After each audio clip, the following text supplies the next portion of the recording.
Hitung nilai M dan nilai P. Pertama sekali, kita darabkan matrik yang diberi.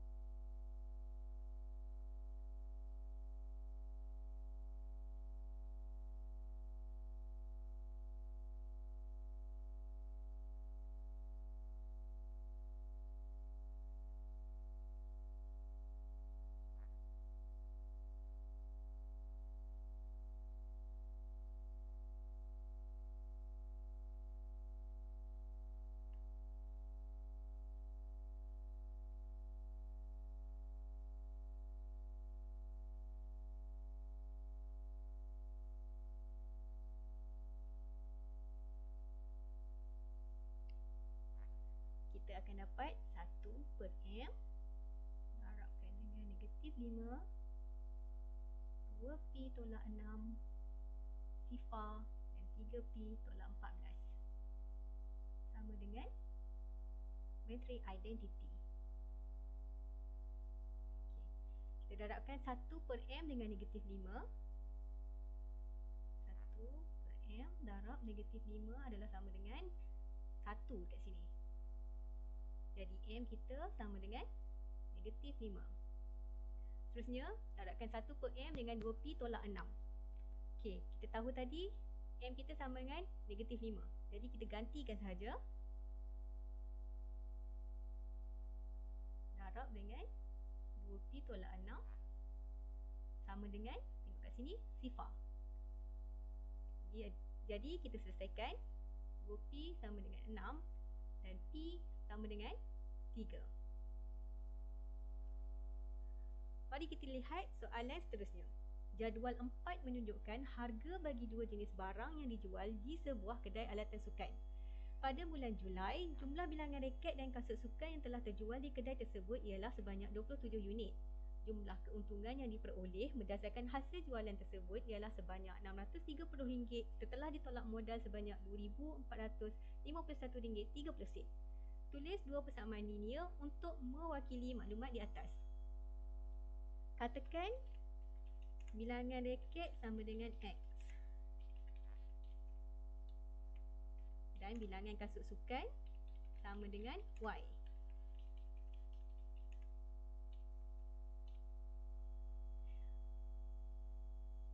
Daripada maklumat, kita ketahui bahawa jumlah bilangan raket dan kasut sukan yang terjual ialah 27 unit. Jadi, persamaan yang dapat dibentuk ialah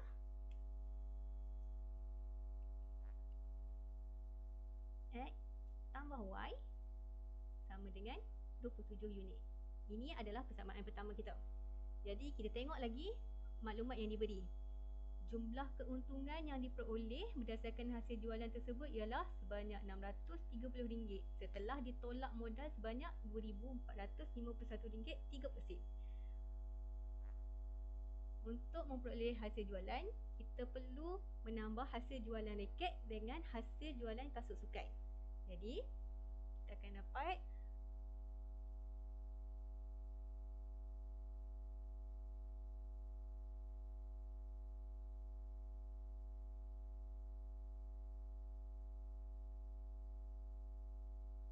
dengan jumlah keuntungan ditambah dengan modal.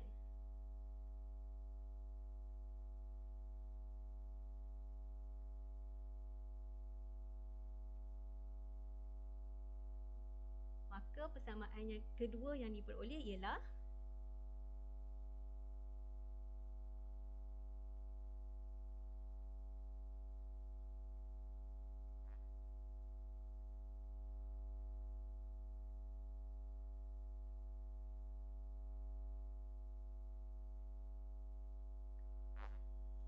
seterusnya, menggunakan kaedah metrik, hitung bilangan raket dan kasut sukan yang terjual pada bulan tersebut.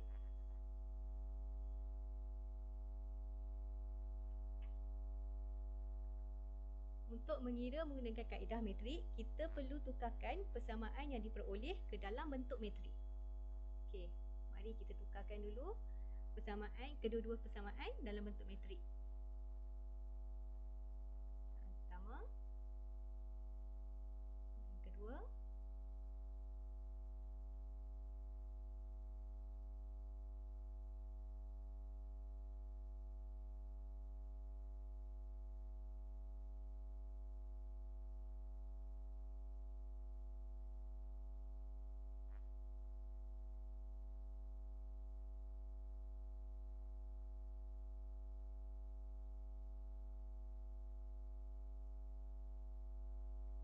selesaikan untuk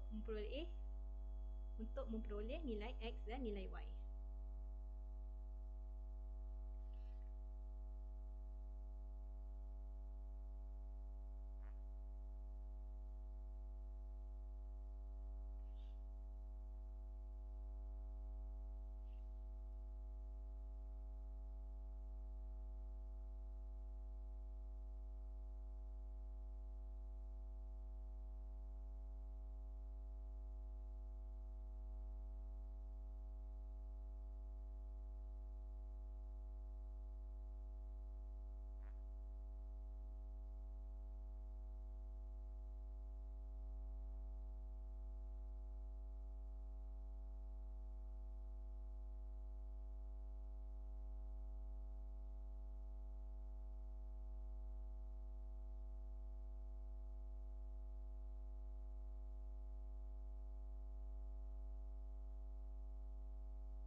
Maka bilangan raket yang terjual adalah 15 dan bilangan kasut sukan yang terjual adalah 12.